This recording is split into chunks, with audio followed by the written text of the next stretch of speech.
Without a doubt, the two questions that we here at Little Fish get asked the most are around cost and time. So in this video, I'm going to lift up the hood on a 3-townhouse corner site that was completed for our client towards the end of 2020. I'm going to share all the project's timing and costs, including the eventual result as far as profit and the client's return on investment.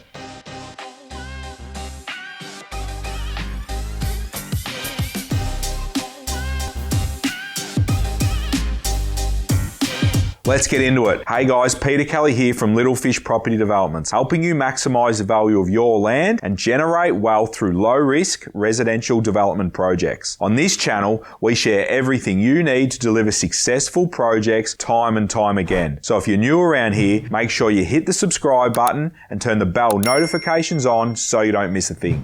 Now, before we rip the hood open and sink our teeth into the project particulars, I think it's important to note that our client purchased the property in the heat of the 2018 Melbourne property market and ended up selling the new dwellings through 2020 during the COVID-19 pandemic, which you will see in the timeline when we get to that part of the video. The reason I wanted to mention that now is because I wanted to make it clear that you can make money in no matter what part of the property market cycle you're in. Let's break down 47 Reed Street, Spotswood.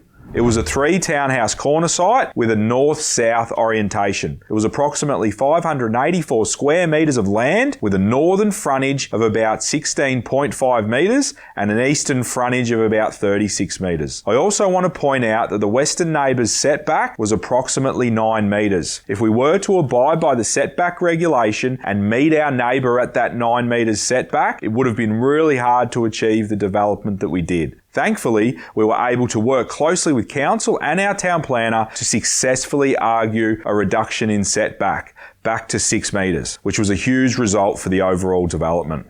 Before we get into the numbers, let's look at the project's timeline. While you're consuming the timeline on the screen, I want to give the project some perspective. Due to the pandemic, the construction timeline was affected, which you'll notice it was approximately 3 months. I also wanted to touch on the importance that all subdivision requirements were met timely throughout the construction process, so that the new title registrations are done either prior to construction or completion, or at least in parallel. Thanks to the hard work of our team here at Little Fish, all the subdivision requirements were met in plenty of time. It guaranteed that settlement with the buyers was achieved within 14 days of the project completion, meaning they got their capital back and saw their profits sooner, ready for them to roll into their next project. Now you've got some perspective around the timing, let's get into the numbers. Let's start with the costs. For the purpose of this exercise, I've broken down the costs into 7 categories. The purchase, early development, middle development,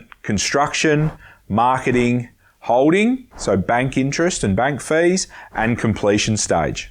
Finally, I should point out that all these costs are ex-GST, as our client was able to claim back the GST quarterly, essentially cancelling it out. First up, let's look at the purchase cost. These include the contract price, stamp duty and adjustments, which were included in the conveyancing. Next to the early development costs. These were the costs incurred from the purchase date right through until town planning approval. So essentially, in this case, these are all the costs for the first 8 months of the project. These costs included the deposit for our project management services, the land surveying, so the re-establishment and the features and level surveys, and the drafting and the planning costs. Next were the middle development costs. These were all the costs incurred from the planning permit approval right up until construction. They include the demolition, construction documentation, the interior design package, the plan of subdivision application.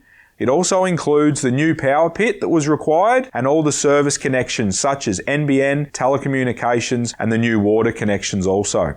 Our Stage 2 project management invoice for achieving town planning approval was also paid at this point. Then it was the construction costs. All of our construction contracts are fixed price and a full turnkey, so include everything that you can think of from landscaping, letterboxes, clotheslines and everything in between. It also included some additional funds for earthworks after we hit some rock. I'm not going to lie, we hit a lot of rock. Our Stage 3 PM invoice was also paid at the commencement of construction. At this point, we had run the full tender process, engaged the builder, and they were ready to start on site. Next up were the marketing costs.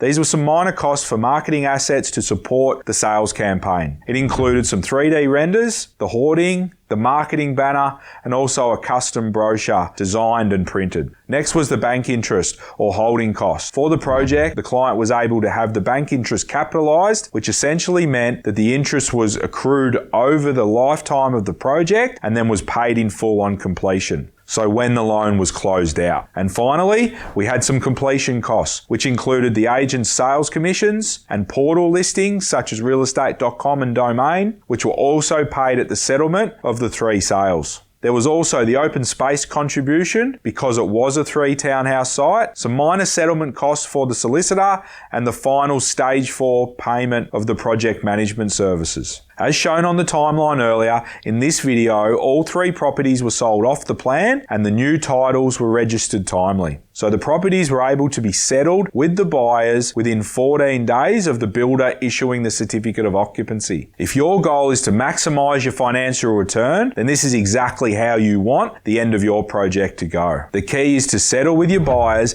as soon as possible so you can get the money sooner, pay down your debt, and roll into your next project. Now the moment of truth, the result. The total costs for the project were $2,688,950. Total sales, so total revenue, was $2,955,000. Net profit, $266,050. Return on equity, as the LVR was 50-50, was just under 20%. This 47 Reed Street case study proves that you can make money in good and bad markets and pandemics, as long as you make good decisions and you don't overcapitalize. Not only was it purchased in a strong market and sold in a softening market, and there were complications with building supplies, lockdowns due to the pandemic also, but through old-fashioned hard work, the power of knowledge, highly refined systems and processes, and efficiencies, it still ended up being a super successful project and profitable also. The buyers were happy, the clients were happy, and we couldn't have been happier. The key to becoming a successful developer is all about patience and discipline. Your goal isn't to retire on your first development. You want to get in the game at a level that you aren't overexposed financially, so you can begin to grow your capital with as minimal risk as possible. It's no secret that money makes money, so get on the developing merry-go-round and start growing your capital one project at a time. Worry less about the market cycles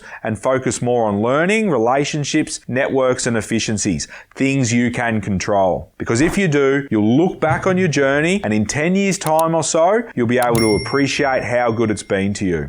I'm Peter Kelly. Until next time, happy developing.